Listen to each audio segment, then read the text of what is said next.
After much anticipation, the federal government has unveiled its airline passengers' Bill of Rights. Except in circumstances which are beyond their control, we are going to make sure that airlines treat their passengers with the respect they deserve and live up to their commitments. The new bill outlines compensation limits for passengers hit by delays or other problems, but will getting money from the airlines be easy? Joining me from Halifax with more is the founder and coordinator of Air Passenger Rights, Gabor Lukacs. Thank you so much for being here this morning. Good morning. All right, so this new bill details compensation limits for passengers based on things like being bumped off an overbooked flight or lengthy delays, but they don't apply to scenarios involving the following: inclement weather, emergency maintenance, airport operation issues, medical emergencies. So if this is the case, what kind of scenarios are we going to actually see where passengers get compensated? We are concerned that passengers will never see any compensation. What we see here actually is not a passenger bill, but an airline Bill of Rights. It is a clawing back on our rights as passengers, and we are deeply concerned about it. Although the government seeks to portray it as some kind of big consensus, the truth is that this legislation is highly controversial.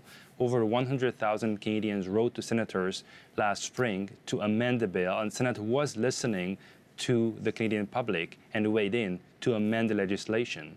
However, Minister Grelo ignored what Senate said, ignored what Canadians said, and just pushed through the legislation through Parliament without amendments. So this is a highly controversial bill which harms Canadians, which makes things worse for Canadians. Gabor, can you give me an example? You said this is a clawback on rights. So give me an example of how this is going to make Canadians, make the airlines less accountable to Canadians who use their services.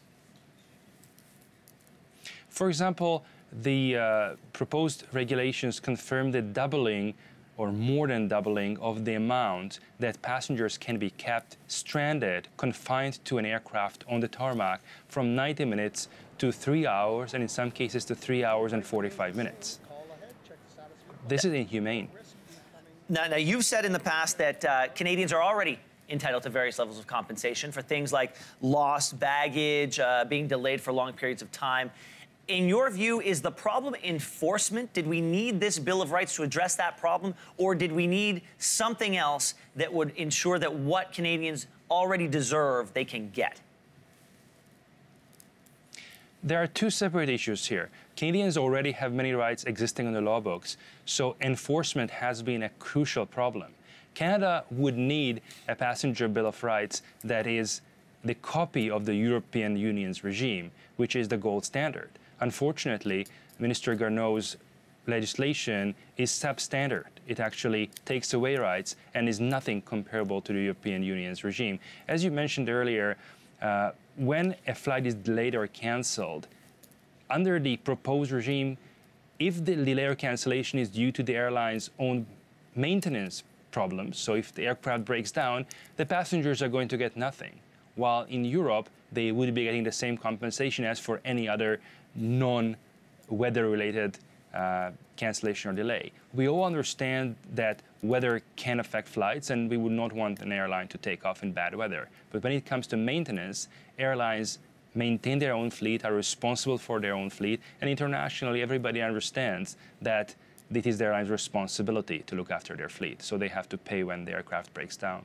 Gabor Lukacs, thank you for being here today and giving us that perspective. We appreciate it. Thank you very much for having me.